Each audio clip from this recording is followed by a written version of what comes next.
Oke, salam sejahtera rekan-rekan mahasiswa, bertemu kembali. Di minggu ini kita akan bahas tentang konsep portofolio. Jadi secara ringkas saja saya akan jelaskan apa pembahasan kuliah kita. Kalau kita bicara portofolio, minggu lalu kita bahas juga tentang diversifikasi. Jadi portofolio ini adalah kumpulan investasi, di mana kumpulan investasi ini adalah bentuk dari diversifikasi, di mana hal ini bertujuan untuk meminimalkan kemungkinan terjadinya resiko kegagalan dari suatu investasi, atau suatu resiko tidak semakin besar apabila kita hanya menginvestasikan di satu bidang saja. Jadi kita pilah atau pecah investasi kita dengan beberapa bentuk investasi. Jadi itulah portofolio. Oke, nah harapannya setelah kuliah ini kita paham apa itu konsep portofolio. Yang kedua kita akan paham itu attainable set.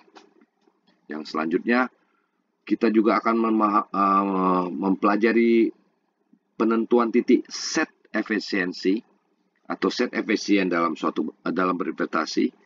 Juga kita akan bahas tentang preferensi resiko dan pembahasan tentang portofolio yang optimal dari sudut terbesar maupun portofolio optimal dari resiko terkecil. Kalau kita bicara investasi, dari awal kita sudah diskusikan bahwa investasi itu ada dua sumbu yang mempengaruhi. Ada dua sisi yang mempengaruhi, yaitu sisi return ekspektasian atau harapan dari suatu pendapatan. Jadi investasi itu satu, mengharapkan dari ada harapan dari pendapatan yang lebih besar dari konsumsi yang kita alihkan untuk berinvestasi. Tetapi sisi yang kedua adanya kegagalan dari investasi, itu yang disebut dengan resiko. Oke, nah attainable set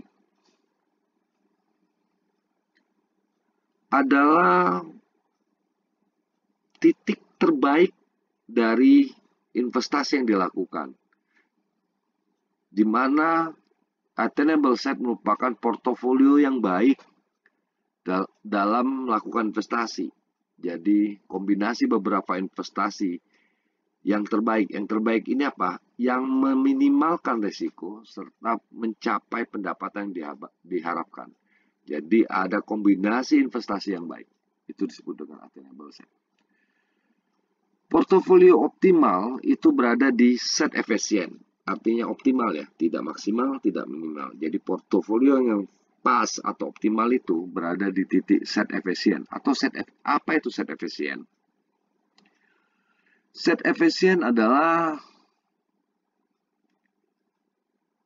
titik di mana investasi itu dapat memenuhi manfaat atau pendapatan dari investasi kita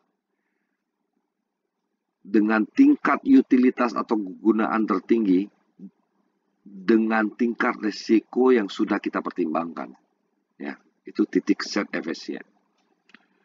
Untuk lebih jelasnya, kita akan coba bahas teori Markowitz ya tahun 1952, di mana ini mendapatkan penghargaan Otto Nobel di tahun 1990. Di mana metode Markowitz ini dapat Anda baca juga di buku materi pokok, tapi poinnya akan kita bahas seperti ini ya.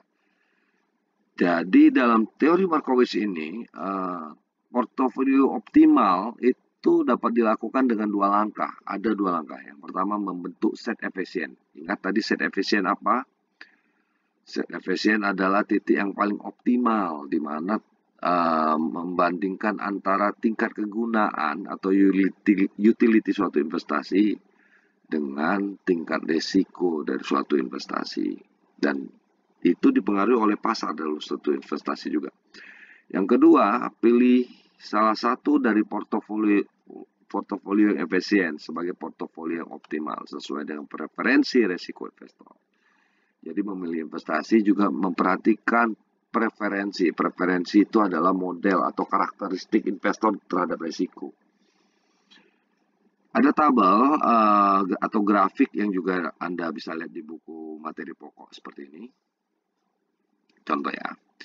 Ada satu investor, titik optimalnya itu di C1. Kita lihat titiknya C1. Kalau C1 berarti Kalau kita lihat garis ini, dengan investasi di titik C1 ini, dia akan mendapatkan utility 2 atau kegunaan atau manfaat dari investasinya U2. Ya, U2 ini lebih tinggi dari U1-nya. Kita lihat ya. Karena lebih tinggi, memang kita tidak disarankan ngambil investasi di D1 nih, tidak disarankan. Kenapa D1 tidak disarankan kalau kita ngambil C1? Karena D1 hanya menghasilkan utility-nya U1. U1 lebih rendah dari U2. Atau dengan kata lain, kita tidak disarankan berinvestasi membentuk portofolio D1 karena manfaat investasinya hanya di 1 di atas, lebih rendah dari kalau kita berinvestasi di C1 nih, dengan tingkat utilities U2. Tetapi, kita juga tidak bisa berinvestasi di E1 walaupun utility-nya 3 lebih tinggi. Kenapa?